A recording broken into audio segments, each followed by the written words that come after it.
Hadoop के बारे में बात करेंगे आज। हडूप एक स्पेशल नाम है क्योंकि इसका कोई फुल फॉर्म नहीं है। ये अपाचे फाउंडेशन द्वारा बनाया गया है और जिन साहब ने बहुत बड़ा योगदान दिया, उनका जो 2 साल का बेटा था, उसके पास एक टॉय था, एक छोटा सा एलिफेंट जो आप हडूप के आइकन में भी देखेंगे, जो हडूप के साथ लगता है। वो उसका टॉय का नाम जो था वो हडूप था। तो हडूप है एक सॉफ्टवेयर फ्रेमवर्क जो डेटा इंटेंसिव कंप्यूटिंग एप्लीकेशंस के लिए, तो सॉफ्टवेयर प्लेटफॉर्म है ये, जो आप इजीली से आप प्रोग्राम लिख सकते हैं, चला सकते हैं जब आपके पास बहुत सारा डेटा हो। इसमें हडूप में आता है मैपरेड्यूस, यानी कि कंप्यूटिंग इंजन है offline, HDFS Hadoop distributed file system, और HBase बन रहा है, अभी प्री अल्फा में है ऑनलाइन डेटा एक्सेस के लिए। याहू हडूप का बिगेस्ट कंट्रीब्यूटर है, जैसे मैंने बताया आपको। हडूप जो है अपाचे फाउंडेशन का है, ये ओपन सोर्स है और आपको अवेलेबल है। और होता क्या है कि क्यों ये इतना इंपॉर्टेंट हो गया है, क्योंकि स्केलेबल है, आप पेटाबाइट तक जा सकते हो, बल्कि जेटाबाइट तक जा सकते हो। इकोनॉमिकल है जब फ्री है, अवेलेबल है, और एफिशिएंट है। एफिशिएंट इसलिए है कि आप डेटा को डिस्ट्रीब्यूट कर दीजिए और पैरेलली काम होगा इसमें। और रिलायबल है। रिलायबल ये है कि जब मल्टीपल कॉपीज आपके पास डेटा की है तो ऑटोमेटिकली आप जो है इसको रीडिप्लॉय कर सकते हैं अगर कोई फेलियर होता है तो करता क्या है ये हडूप जो है गूगल के मैपरेड्यूस को इम्प्लीमेंट करता है HDFS का यूज करते हुए। आप ये भी आपने देखा HDFS क्या है, ये सब फाइल सिस्टम है।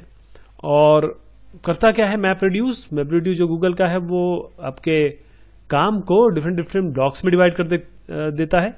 HDFS क्या करता है, इसको मल्टीपल रेप्लिकास बना देता है, और क्योंकि रिलायबिलिटी रहे, फॉल्ट टॉलरेंसी के लिए, और इनको अलग अलग कंप्यूटर में रख देता है, क्लस्टर्स जो क्लस्टर में बने हुए हैं।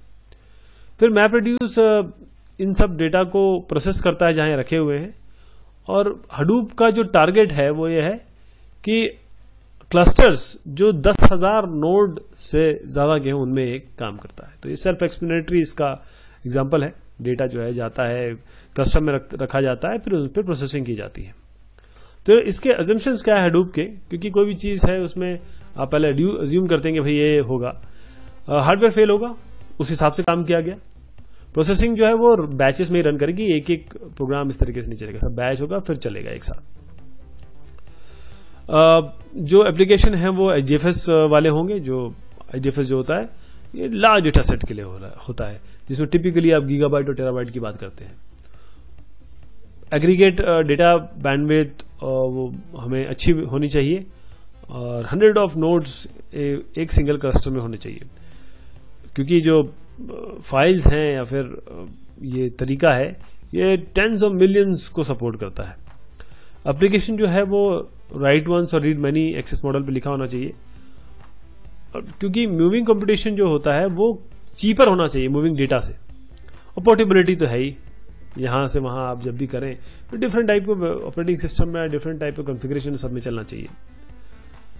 तो जो अपाचे हडूप है उसने 2008 में पहले जो एक जो सॉर्टिंग थी 1 टेराबाइट की 297 सेकंड्स में हुई थी, तो इन्होंने 209 सेकंड्स में कर दी। यही इन्होंने जीता और इसलिए इतना पॉपुलर है।